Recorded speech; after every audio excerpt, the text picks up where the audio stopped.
નમો હરિયંતાણમ, નમો સિદ્ધાણમ, નમો આયર્યાણમ, નમો વજ્જાયાણમ, નમો લોહે સૌ સાવણમ. એસો પંચ નમુકારો સૌ પાવપણાસણો મંગલાણમ ચ સૌવેસીમ પરમમ વૈ મંગલમ. મંગલમ ભગવાન વીરો, મંગલમ ગૌતમ પ્રભુ, મંગલમ સ્થૂલભદ્રાદ્યા જૈન ધર્મોસ્તુ મંગલમ. પ્રવચનનો વિષય છે પ્રભુ પાર્શ્વનાથની ભવ્ય જીવન કથા. પોષ દસમીના પર્વના અઠ્ઠમ તપની ભવ્ય આરાધના ચાલી રહેલી છે.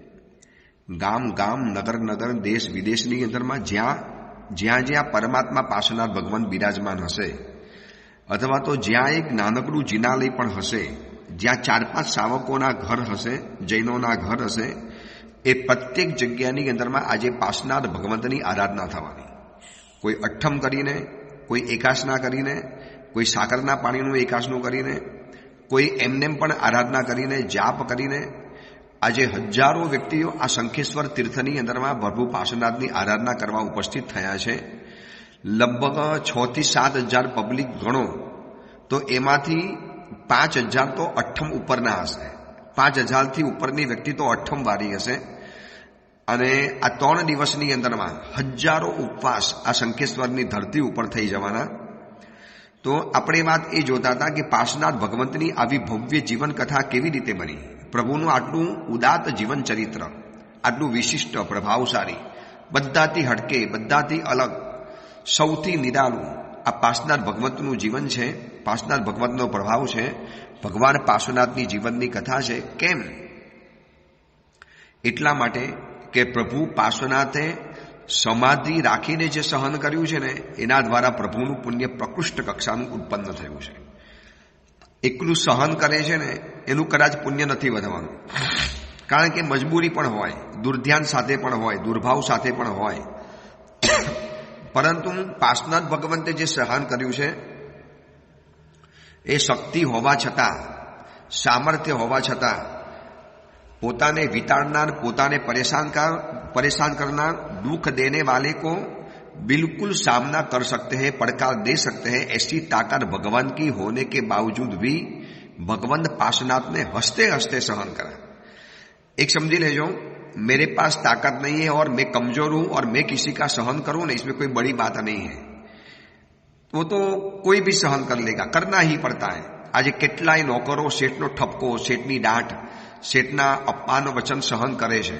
ખબર છે કે ભાઈ મજબૂરી છે, અહીંયા જોબ કરવી પડે એવી છે, નોકરી કરવી પડે એવી છે, પણ એક વ્યક્તિની પાસે સામર્થ્ય છે, તાકાત છે, બધું જ પાવર એની પાસે છે કે પરેશાન કરનારી વ્યક્તિને ઉપરથી નીચે સુધી ખતમ કરી શકે એમ છે.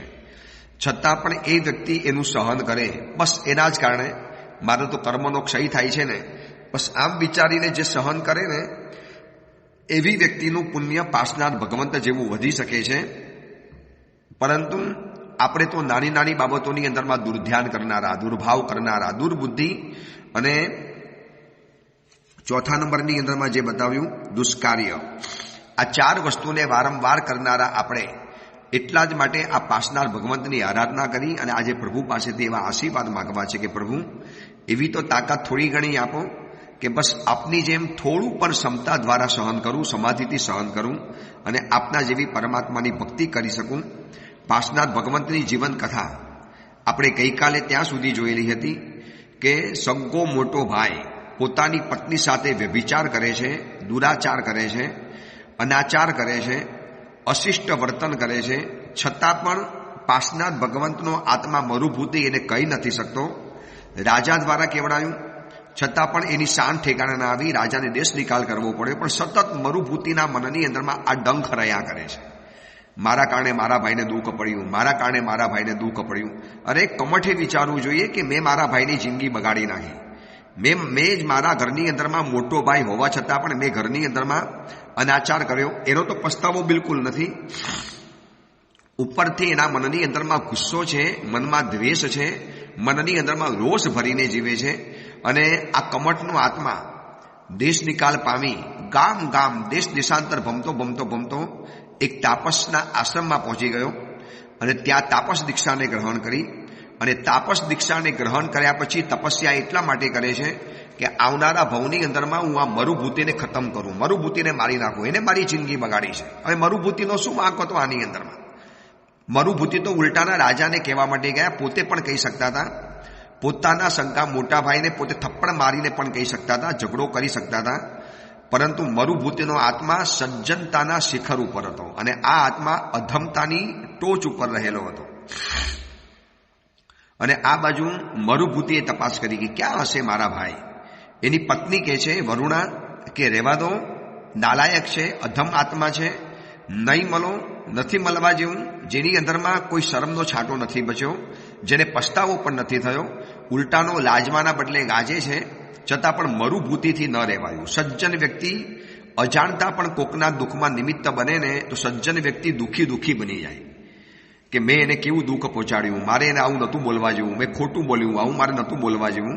વિચારી લેજો, પાસનાથ ભગવંતની આજે જે પ્રસિદ્ધિ છે, આજે જે સિદ્ધિ છે, પ્રભુ પાસનાથ ભગવંતની પાસે જે આજે ટોચ કક્ષાની જે પણ છે સંપત્તિ, પ્રભુનું નામ છે, આદે નામ કર્મ છે, એની પાછળ આ પ્રભુની આવી જબરજસ્ત ઉદારતા છે.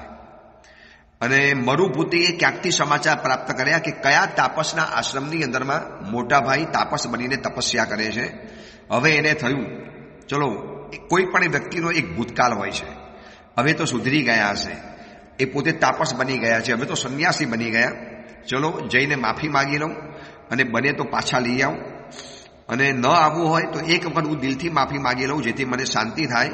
એટલે અરવિંદ રાજાની સંમતિ લેવા માટે ગયા. અરવિંદ રાજાએ કીધું મરુભૂતિ તું બહુ ભલો ભોરો છે, તું એટલો બધો સજ્જન છે કે તને બધાની સજ્જનતા દેખાતી હોય છે, પણ આ સજ્જન નથી, આ દુર્જન છે, એની પાસે નથી જવા જેવું, રવા દે, તને પણ નુકસાન કરશે, તારી જિંદગી બગાડી નાખશે. નહીં, એક વખત જવાનો, બસ ખાલી માફી માગીને પાછો આવી જશે, બીજું કાંઈ નહીં કરું. રાજા કે તમારી ઈચ્છા, મારા હિસાબે તો જવા જેવું નથી, મારો અનુભવ આની અંદરમાં ના પાડે છે. છતાં પણ ગયા માફી માગવા માટે અને તાપસનો આશ્રમ શોધ્યો, માફી માગવાની અંદરમાં ગયા. યાદ રાખજો, આ મરુભૂતિ એટલે આજે આપણે જેની આરાધના કરીએ છીએ પાસનાથ ભગવંતનો આત્મા છે, પ્રભુનો પ્રથમ ભવ. અને તાપસના આશ્રમની અંદરમાં જઈ અને કમઠને શોધ્યા. કમઠ તો આંખ મીચીને સાધનામાં બેઠેલો છે, આંખ ભલે મીચાયેલી છે પણ અંતરમાં ક્રોધ ધૂંધવાટ મારે છે. વસ્ત્ર બદલવાથી ક્યારે વિચારો બદલાતા નથી. જો એવું બદલાતું હોત ને તો દરેક લાકડા ઉપર સફેદ કલર કરી દેવાથી એનો અગ્નિનો કલર ક્યારે બદલાતો નથી. ગધેડા ઉપર સિંહ લખી લેવાથી ક્યારે ગધેડો સિંહ નથી બની જવાનો. ઝૂંપડા ઉપર રાજમહેલ લખી લેવાથી ઝૂંપડું ક્યારે રાજમહેલ નથી બની જતું. વસ્ત્ર બદલ્યા હતા, વિચારો તો એના એ જ હતા, ક્રૂર, કાતિલ, ભયંકર, દુષ્ટ વિચારો. અને જ્યાં દૂરથી મરુભૂતિને આવતો જોયો અને આંખની અંદરમાં ક્રોધના અંગારા પેદા થયા. આ મરુભૂતિ મને ઘરમાંથી કઢાવ્યો, મને દેશમાંથી કઢાવ્યો, આખા નગરમાં મારી બદનામી કરી, રાજા પાસેથી મને દંડ દેવડાવ્યો, આવ્યો મારી સામે. અને મરુભૂતિને આવતો જોયા પછી ઉલટાની રીતે માફી કમઠે માગવી જોઈએ કે નાના ભાઈ, મેં તારા ઘરની અંદરમાં આગ લગાડી, મેં જ ઘરની અંદરમાં અનાચાર શરૂ કર્યા. એના બદલે મરુભૂતિએ જેવા કમઠને જોયા ને એટલે સીધા જ દોડીને મોટા ભાઈના પગ પકડ્યા. મોટા ભાઈ માફ કરી લો. આંખમાંથી અશ્રુ સાથે. વિચારી શકો છો, આપણે તો આવું કલ્પના પણ ન કરી શકીએ. વાત કરવાની વાતો છોડો, આવું કલ્પના પણ નથી કરી શકતા કે હું મારા જીગર જાન દોસ્તને, મારા હાડો હાડ દુશ્મનને હું આવી રીતે માફી માંગુ કે જેને મારા જીવનની અંદરમાં પારાવાર તકલીફો, દુઃખો અને કષ્ટો આપેલા છે. અને મરુભૂતિનો આત્મા પગમાં પડીને જ્યારે માફી માગે છે અને આ બાજુ કમઠના મનની અંદરમાં એક દુષ્ટ વિચાર આવ્યો, કેમ એને ખતમ ન કરી નાખું, મારી ન નાખું. આટલા વર્ષો અંદરમાં ડાબેલો ક્રોધ બહાર ઉછળ્યો, ભયંકર કક્ષાનો ક્રોધ ઉછળ્યો. અને બાજુમાં પડેલો પથ્થર મરુભૂતિનું મસ્તક નીચે છે, માફી માગવા નીચે તે પડેલું છે. મોટાભાઈ, જ્યાં સુધી મસ્તક ઉપર હાથ નહીં મૂકું અને જ્યાં સુધી એટલું નહીં બોલો ને કે જા નાના ભાઈ તને માફ કર્યો છે, ત્યાં સુધી મને શાંતિ નહીં થાય. મોટા ભાઈ એક વખત બોલી લો ને, જ્યાં મરુભૂતિ તને માફ છે, હવે હું સંસારમાંથી નીકળી પડ્યો છું, જાઓ હું તમને માફી આપી દઉં છું, આવું બસ મોટા ભાઈ એક વખત બોલી લો ને. જે બોલવાનું હતું કમઠને એ ઉલટાનું મરુભૂતિ બોલે છે. અને એને પથ્થર ઉઠાવ્યો અને કેટલો કાતિલ ક્રોધ, શું એની ક્રોધની ચરમ દિશા હશે, અધમતાની કેવી ચરમ સીમા ઉપર રહેલો આ કમઠ છે કે જેનું પોતે બગાડ્યું છે, જેના જીવનની અંદર પોતે તોફાન પેદા કર્યું છે, એ નાના ભાઈની માફી માંગવાની તો દૂર રહી, ઉપરથી માર મારવા માટે તૈયાર થયો છે અને પથ્થર માથા ઉપર ફેંક્યો, ભયંકર પથ્થર ફેંક્યો માથા ઉપર. મસ્તક નીચે ઢાળીને મરુભૂતિ બેઠેલા છે અને માથાનો છુંદો થઈ ગયો, ભયંકર છુંદો થઈ ગયો, એવો છુંદો થઈ ગયો કે લોહી લુવાણ થઈ ગયા અને ત્યાંને ત્યાં મરુભૂતિનું પ્રાણ પંખેરું ઉડી ગયું, માથું ફાટી પડ્યું, મરુભૂતિના આત્માનું મોત આવી ગયું. અદ્વિન રાજાએ સમજીને કીધેલું હતું કે જવા જેવું નથી. હવે શું થયું ખબર છે? એ સમયની અંદરમાં પરમાત્માના આત્માને દુર્ધ્યાન નથી થયું, પરંતુ એક દુર્ભાવ થઈ ગયો. જોજો આજ સુધી પ્રભુ દુર્ભાવથી બચ્યા છે, દુર્ધ્યાનથી બચ્યા છે, પણ આટલા બધા સજ્જન હોવા છતાં પણ એક વખતનો દુર્ભાવ કુદરત માફ કરવા તૈયાર નથી. આપણે કહીએ ને ભાઈ 100 વખત તો સારું કર્યું ને હવે એક વખત ખરાબ કર્યું, શું એને તમે ગણી છો, મને માફ કરી લો ને. કુદરત કે મારી પાસે માફ નથી, તમે દુર્ભાવ કર્યો તો એની તમારે સજા તો ભોગવવી જ પડશે. પરિસ્થિતિ પ્રત્યેની ફરિયાદ એ દુર્ધ્યાન છે અને વ્યક્તિ પ્રત્યેનું મન બગડે એને કહેવાય છે દુર્ભાવ કહેવાય છે. તો પ્રભુને દુર્ભાવ નથી થયો, પ્રભુને દુર્ધ્યાન થયું. અરે બહુ પીડા થઈ ગઈ, બહુ માથું દુખવા માંડ્યું, અરે માથું ફાટી ગયું, કેટલી બધી પીડા છે. બસ આ મરતી વખતે આટલી પીડા આવી. જો દુર્ભાવ નથી આવ્યો, આ કમઠ ચાલી મારી જિંદગી તે બગાડી, ઉલટાનો તારી માફી માંગવા માટે આવ્યો છું, મારું માથું ફોડી નાખે છે, તારા જેવો તો નાલાયકને ધિક્કાર હોવો જો. આવું કોઈ મનમાં વિચાર નથી આવ્યો. સારું થયું અરવિંદ રાજાએ કીધેલું કે નથી જવા જેવું, હકીકતમાં દુષ્ટ આત્મા છે, મોટો ભાઈ પણ છે પણ દુશ્મન છે, આવું પણ વિચાર નથી આવ્યો. કમઠના માટે એક સેકન્ડ માટે પણ મન નથી બગડ્યું, એટલે કે દુર્ભાવ નથી આવ્યો, પરંતુ દુર્ધ્યાન થઈ ગયું. એક નાનકડું થયેલું દુર્ધ્યાન અને સીધા જ બીજા ભવની અંદરમાં તીર્થંકરના આત્માને તિર્યંજ ગતિની સજા કર્મ રાજાએ આપી દીધી. આમાં વિચારવા જેવું છે કે જો એક વખતનું દુર્ધ્યાન તીર્થંકરના સજ્જન શિરોમણી આત્માને પણ જો ફલ મળતું હોય અને એમને પણ જો તિર્યંજ ગતિમાં હાથીના ભવની અંદરમાં જન્મ લેવો પડતો હોય તો સાચું કે જો દિવસ દરમિયાન મારું અને તમારું મન કેટલી વખત દુર્ધ્યાન કરતું હશે. આ ઠંડી બહુ પડી, આજે ભૂખ બહુ લાગી, આ કપડાં આજે આવા મળી ગયા, આજે રસોઈ આવી બની ગઈ, અરે આજે ટ્રાફિક રસ્તામાં આટલો બધો આવી ગયો. આ બધી પરિસ્થિતિ પ્રત્યે દુર્ધ્યાન થયા કે જે પરિસ્થિતિ હટાવવાની આપણી તાકાત નથી. પરિસ્થિતિ જે છે એ છે. અત્યારે શંખેશ્વરમાં 8મ ચાલે છે અને એટલી બધી કાતિલ ઠંડી પડે છે. હવે કોઈ કહે યાર આટલી બધી ઠંડી, કેવી ઠંડી છે, હાથ બહાર કઢાય એમ નથી.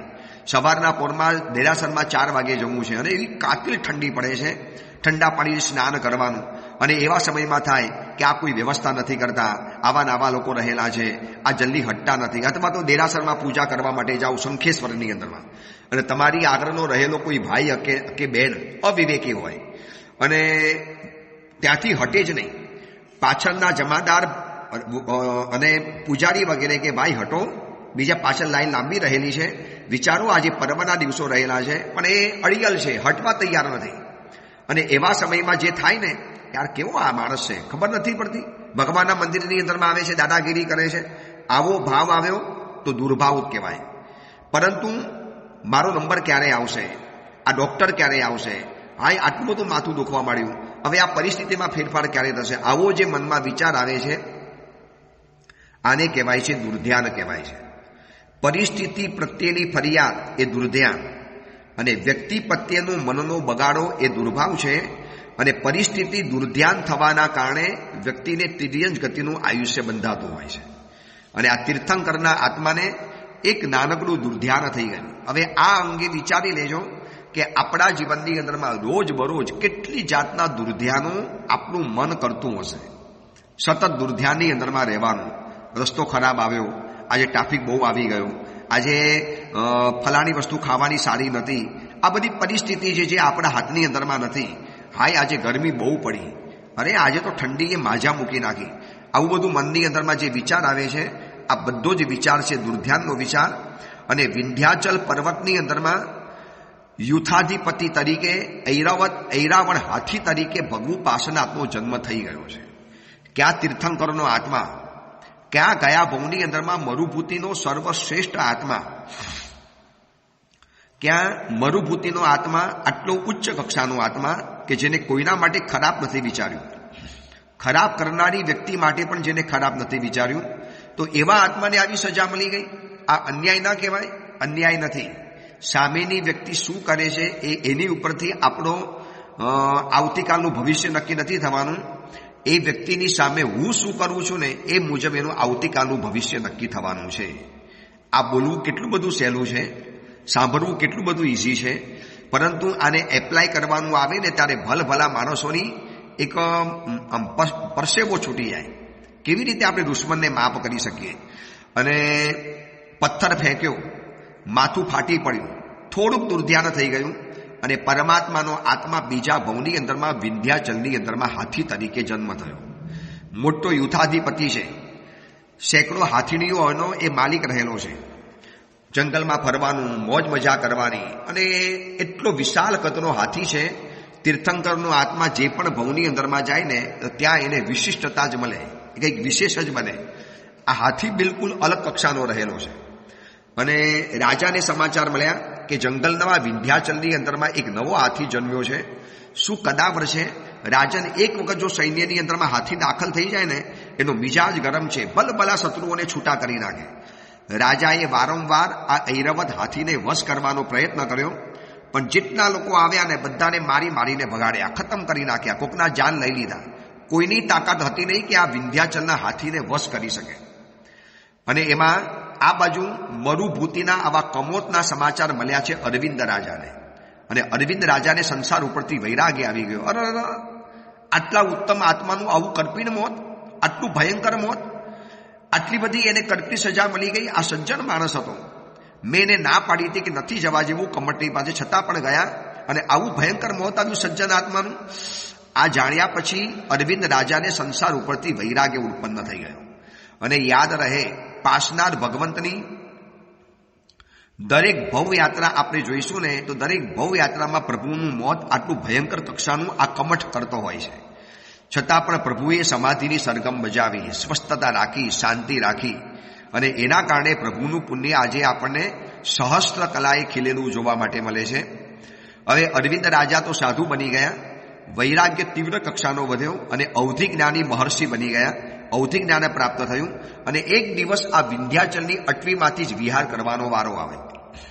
હવે તો આ હાથી એવો તોફાને ચડેલો હતો, વારંવાર રાજાએ માણસોને મોકલ્યા. એટલે હવે તો કોઈ પણ માણસને જોવે ને એટલે સીધો જેની ઉપર ચાટકે, ખતમ કરી નાખે. પહાડી પર છંડક આયા, એક સૂઢની અંદરમાં ફેરવી અને પગ નીચે કચુંબર કરી નાખે. લોકોએ ત્યાં જવાનું બંધ કરી દીધું. અને આ બાજુ અરવિંદ રાજાને જ્યારે વિહાર કરવાનો આવ્યો, અરવિંદ મહર્ષિને ગામવાળાએ કીધું કે મુનિવર આ રસ્તે ઉપર નહીં જતા, इस रस्ते से मत जाइए, बहुत भयंकर हाथी रहता है, आदमी को देखकर ही कुचल देता है. એટલે અરવિંદ રાજાને અવધિ જ્ઞાન તો હતું અને ઉપયોગ મૂક્યો કે કયો આત્મા છે આ, કેવા હાથી આટલો બધો ખૂંખાર છે. હાથી તો વિવેકી પ્રાણી કહેવાય, તો કેમ આટલો બધો ખૂંખાર બની ગયો છે? અને તપાસ કરતા કરતા ખબર પડી, અરે આ તો ગયા ભવનો મરુભૂતિનો આત્મા, આ મરુભૂતિનો આત્મા છે. અરે આવી સજા એને મળી ગઈ. મરતી વખતે એક કરેલું નાનકડું દુર્ધ્યાન એના જીવનમાં કેટલી મોટી ખુવારી સર્જીને ગયા.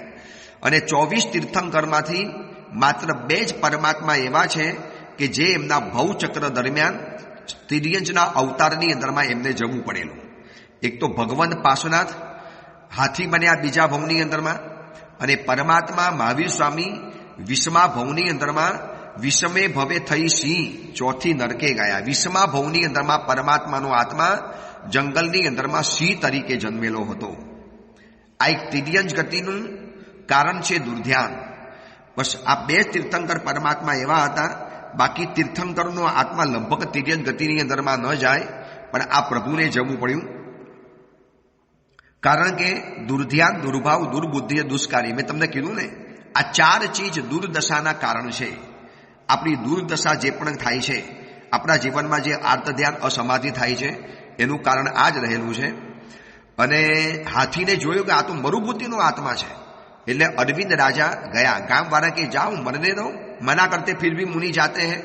અને ગયા, અને જેવા દૂરથી કોઈ માણસને આવતો જોયો ને, એટલે સૂળ હલાવતો, ચીચિયારીઓ પાડતો, કિકિરિયા કરતો અને ધમ કરતો આવ્યો માણસને મારવા માટે.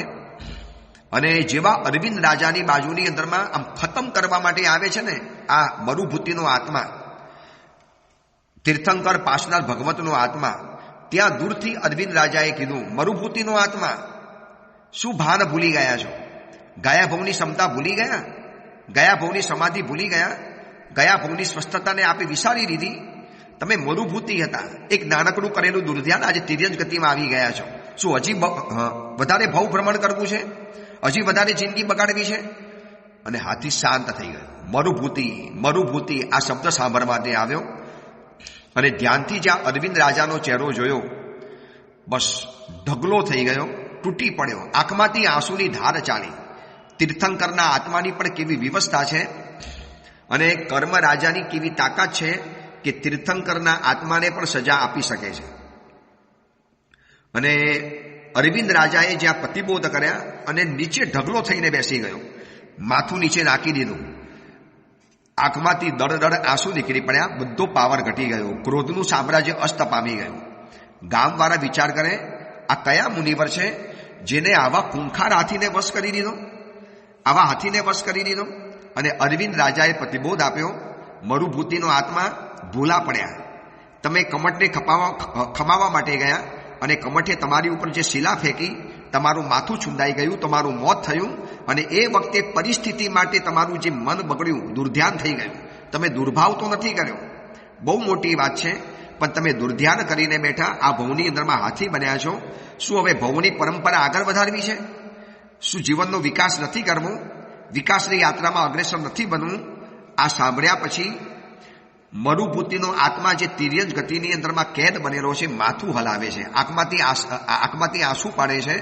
અને મુનિ ભગવંતે કીધું, ચલો જે થયું એ ભૂલી જાઓ, વળી પડું સંકિત સ્વીકારો, વળી પાછા સાવક જીવનના કર્તવ્યોને યાદ કરો, વળી જિંદગીને શાંત બનાવી દો. અરવિંદ મુનિવરે પ્રતિબોધ આપ્યો.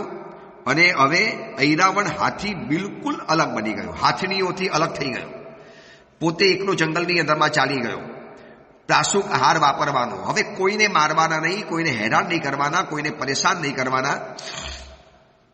અને બિલકુલ શાંતિ રીતે, સીધી રીતે પોતાની જિંદગી ગુજારવાની શરૂ કરી. પ્રાસુક પાણી વાપરવાનું, દિવસમાં એક વખત વાપરવાનું. શ્રાવક જીવનના બધી જ વસ્તુઓ યાદ આવી ગઈ. અને પોતે કરેલી દુર્ધ્યાનની એક મોટી સજા પામ્યા છે, એમના મગજની અંદરમાં એક ખ્યાલ આવી ગયો. એટલે હવે દુર્ધ્યાનથી બચતા જાય છે. અને આ બાજુ એક વખત એવો સમય બન્યો કે પાણી પીવા માટે એક સરોવરની અંદરમાં ઉતર્યા. પાણી પીવા માટે ઉતર્યા, પાણી બહુ છીછરું હતું અને પાણી આગળ હતું. એટલે ધીરે રહીને ધીરે કરી કાદવમાં પગ મૂકતા પાણી સુધી પહોંચ્યા તો ખરા, પણ કાદવની અંદરમાં પગ ખૂપી ગયો. એટલો બધો પગ ખૂપી ગયો કે હવે ત્યાંથી પગ હટે એમ નથી. આ મરુભૂતિનો જે આત્મા હાથી છે અને એનો ત્યાંથી પગ હટે એમ નથી. હવે શું કરવાનું? બહુ કોશિશ કરી પગને હલાવવાની, પગને હટાવવાની, પરંતુ કશું જ ન થયું. અને ધીરે એ કાદવની અંદરમાં હાથી નીચે ખૂંપવા માંડે. ભારે ખમકાયા અને દલદલથી ભરેલો આ આખો ખાડો, પાણી છીછરું બની ગયેલું. અને ધીરે અંદરમાં ઉતરતા ગયા. હાલવાની ચાલવાની કશી જ તાકાત નથી બચી. આ બાજુ 3 દિવસ ભૂખ્યા અને તરસ્યા છે, પણ હવે દુર્ધ્યાન નથી કરવું. દુર્ધ્યાન જો કર્યું હોત તો શું થાત? હાય આવું કેમ થઈ ગયું? કેવી રીતે બહાર નીકળીશ? મને કોણ બહાર કાઢશે? ચીસાચીસ કરવાની, રાડારાડ કરવાની, આંખમાંથી આંસુ પાડવાના, કશું જ નહીં. એક વખત દુર્ધ્યાનની સજા ભોગવી છે, ફરી વાર તો નથી ભોગવી. સાવધાન બની ગયા. અને આ બાજુ કમઠનો આત્મા આવી રીતે તાપસના વિષમાં પોતાના સગ્ગાભાઈની હત્યા કરી. એટલે તાપસોએ બહાર કાઢી મૂક્યો આશ્રમમાંથી. આવો નાલાયક તું સંત છે, ક્ષમા માગવા માટે આવનારને પણ તું મારી શકે છે અને તારા સગ્ગાભાઈને મારી શકે છે. એને કાઢી મૂક્યો. અને કાઢીને જંગલોની અંદરમાં ભટકતો મરી નરકની અંદરમાં ગયો અને ત્યાંથી સીધો જ કમઠ મરીને કુક્કુટ સર્પ તરીકે બન્યો છે. કુક્કુટ સર્પ એટલે ઉડતો સાપ. એ જંગલની અંદરમાં ઉડતો સાપ બનેલો છે.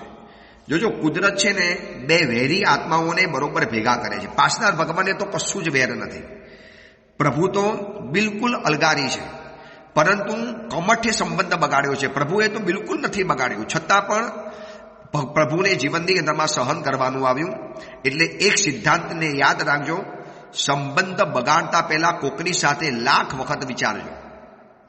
જો આ એક વખત તો બગડી ગયેલો સંબંધ કેટલા ભવ સુધી હેરાન પરેશાન કરવાનો છે, કેટલા ભવ સુધી પાછળ પડી જવાનો છે.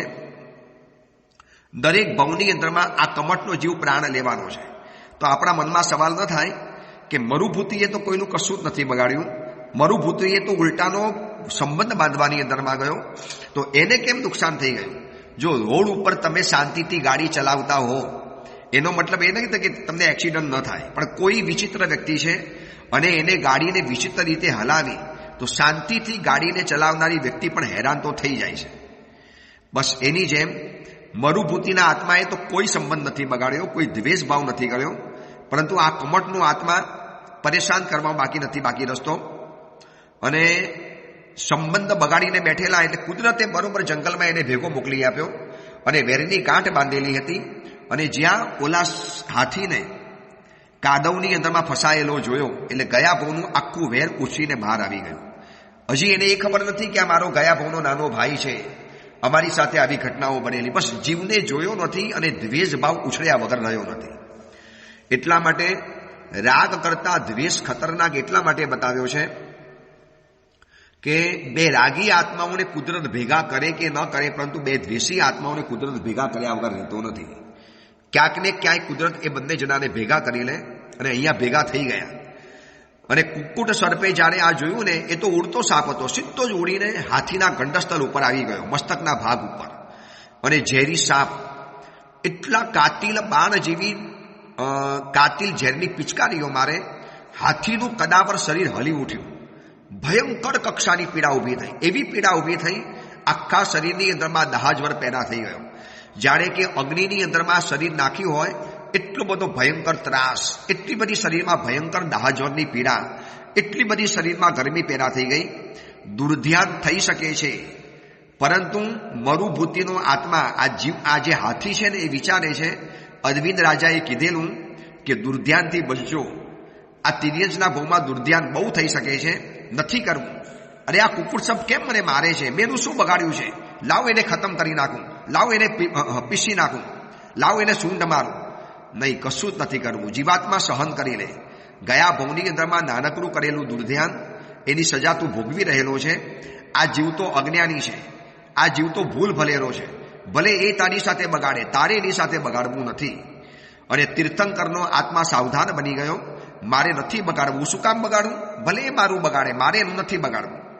આ તીર્થંકરનો આત્મા સાવધાન બની ગયો અને પીડાને સહન કરી. કાતિલ પીડા છે, ભયંકર કક્ષાની પીડા છે. 3 દિવસનો ભૂખ્યા છે અને આ કુક્કુટ ઝેરી સર્પ ડંખ ઉપર ડંખ મારે છે, કાતિલ ડંખ મારે છે, કચકચાવીને ડંખ મારે છે. ગયા ભવનું વેર અંદરમાંથી એવું ઊભું થયું છે, એને એ ખબર નથી કે કેમ વેર થાય છે. બસ કુક્કુટ સર્પે આ મરુભૂતિના આત્માના જીવને હાથી તરીકે જોયો અને ગયા ભવમાં બંધાયેલું વેર પાછું આવી ગયું. આ ભવની અંદરમાં કોકની સાથે વેરની ગાંઠ બાંધતા લાખ વખત વિચાર કરજો. જો વેરની ગાંઠ એક વખત બંધાઈ ગઈ ને, તો ભવો ભવ સુધી પરેશાની સહન કરવી પડશે. કેટલી ભયંકર કક્ષાની હાલત છે કુક્કુટ સર્પની. વગર લેવા દેવાય આને પરેશાન કરે છે. હાથી પણ વિચારી શકતો તો, ભાઈ મેં તારું શું બગાડ્યું છે? કેમ મને મારે છે? મેં તારું શું બગાડ્યું છે? ચલ હટી જા, ચલ હટી જા. આ બધું જ કહી શકતા હતા, પરંતુ સમજી ગયા છે કે ગયા ભવની અંદરમાં કરેલી એક નાનકડી ભૂલ આ ભૂમાં રિપીટ તો નથી કરવી. એટલે એક વાત સમજી રાખજો, ભૂલ કઈ ગણાય છે? જે ભૂલમાંથી આપણે બોધપાઠ નથી લેતા ને, એ જ આપણી ભૂલ ગણાય છે. બાકી હકીકતમાં તો દરેક ભૂલ આપણને જીવનમાં આગળ વધારે છે. પણ ભૂલ કોને કહેવાય? જે ભૂલમાંથી આપણે કશું ન શીખ્યા, એમાંથી કશો બોધપાઠ ન લીધો, એમાંથી આપણે કશો ઉપદેશ પ્રાપ્ત ન કર્યો, તો એને કહેવાય છે ભૂલ કહેવાય છે. આ તીર્થંકરનો આત્મા મરુભૂતિ હાથીના ભવમાં હવે ભૂલ દોહરાવવા તૈયાર નથી. સહન કર લિયા, અરે જે કરવું એ કર. અંતિમ નિર્યામણા યાદ કરી, અરવિંદ રાજાનો ઉપદેશ યાદ કર્યો, ગયા ભવની બધી સમજણ યાદ કરી અને સહન કરતા કરતા કરતા કરતા છેલ્લે પ્રાણ પંખેરું ઉડી ગયું. આખા શરીરમાં ઝેર વ્યાપી નીકળ્યું છે. કદાવર ગણાતું હાથીનું શરીર ધડામ કરતું નીચે પડ્યું. કુક્કુટ સર્પ તો ઉડી ગયો અને ખુશ થાય છે, જોયો મારી નાખ્યો ને, ખતમ કરી નાખ્યો ને, બરોબર મેં એને સબક શીખવાડી દીધો ને. અને આત્મા તો મરી ગયો. તીર્થંકરનો આત્મા ત્રીજા ભવની અંદરમાં શુભ ધ્યાને મોત પામ્યા. હવે દુર્ધ્યાન નથી આવ્યું, હવે શુભ ધ્યાન આવ્યું છે. જોયું ને, આ ચાર વસ્તુને વારંવાર યાદ રાખજો. દુર્ધ્યાન, દુર્ભાવ, દુર્બુદ્ધિ અને દુષ્કાર્ય. આ ચાર વસ્તુ કમઠમાં જોવા માટે મળે છે અને પાસનાર ભગવંત આ ચારેય વસ્તુઓથી સાવધાન છે. તો ત્રીજા ભવની અંદરમાં શુભ ધ્યાને મોત પામ્યા અને આઠમા દેવલોકની અંદરમાં સહસ્ત્રાર નામના આઠમા દેવલોકની અંદરમાં તીર્થંકરનો આત્માનો જન્મ થયો. તીર્થંકર ભગવંત ત્યાં પહોંચી ગયા અને મનને સંભાળી લીધું, મનને સાચવી લીધું, દુર્ધ્યાનથી મનને બચાવી લીધું તો મોટું ઇનામ મળી ગયું. અને ગયા ભાવમાં દુર્ધ્યાનના ભોગ બની ગયા તો મોટી સજા પ્રાપ્ત થઈ ગઈ. આ પાસનાર ભગવંતનું જીવન આપણને આ બતાવે છે. આ જીવનની કથા ખરેખર જાણવા જેવી છે. તમારા સગા સંબંધી હોય, રિશ્તેદાર હોય અને જે આવા દુર્ધ્યાનોથી પીડાતા હોય, આવા દુર્ભાવની અંદરમાં જે આવેશગ્રસ્ત બની ગયા હોય, જેમના મનમાં એમ થતું હોય કે લોકો બધા મારું બગાડે છે, બસ બધા મારા દુશ્મન છે, બધા મારું બગાડવા માટે બેઠેલા છે, આવું મનની અંદરમાં સતત ચાલ્યા કરતું હોય, જેને ડિપ્રેશનમાં ગયા હોય અને સતત જેને બીજા પ્રત્યેનો દ્વેષ અને રોષ ચાલતો હોય, એને કહેજો કે એકવાર પાસનાર ભગવંતની આ જીવન કથા વાંચી લો. જીવનની અંદરમાં કરેલા દુર્ધ્યાન અને દુર્ભાવ કેટલી મોટી સજા ફટકારતા હોય છે, આમાં જોવા માટે મળે છે. પરમાત્માના આત્માને દુર્ધ્યાન થયું તો તિર્યંજ ગતિમાં જવાનું થયું અને કમઠના આત્માને દુર્ભાવ થયો તો નરક ગતિની અંદરમાં પહોંચી ગયો છે. ચલો, આવતીકાલનો એક દિવસ પાસનાર ભગવંતની છેલ્લી આરાધના. આજે પ્રભુનું જન્મ કલ્યાણક, આજે પરમાત્માનું જન્મ કલ્યાણક, આવતીકાલે પરમાત્માનું દીક્ષા કલ્યાણક છે. શંખેશ્વર તીર્થમાં બેઠેલા છીએ. હજારો ભાવિકો અઠ્ઠમના તપમાં દેખાય છે. દેરાસરમાં તો પગ મૂકવાની જગ્યા નથી. ચારે કોર હાઉસફુલ વ્યક્તિઓ દેખાય છે. આખું શંખેશ્વર નગર વારાણસી નગરીની અંદરમાં ટ્રાન્સફર થઈ ગયું છે. રોશનીઓ, ઝુમ્મર, ડેકોરેશન અદ્ભુત રીતે થયેલું છે અને દિવસ ક્યાં જાય છે ખબર નથી પડતી. ચલો, આવતીકાલે વળી પાછી પાસનાર ભગવંતની એક જીવનની કથાને આપણે જોઈશું. ત્રીજા ભવ સુધી આપણે પહોંચેલા છીએ. આવતીકાલે બાકીના ભવને પરિપૂર્ણ કરીશું. એ જ મંગલ કામના, મંગલ ભાવના. જીનાગના વિરુદ્ધ કાંઈ પણ બોલાયું હોય તો મિચ્છામી દુક્કડમ.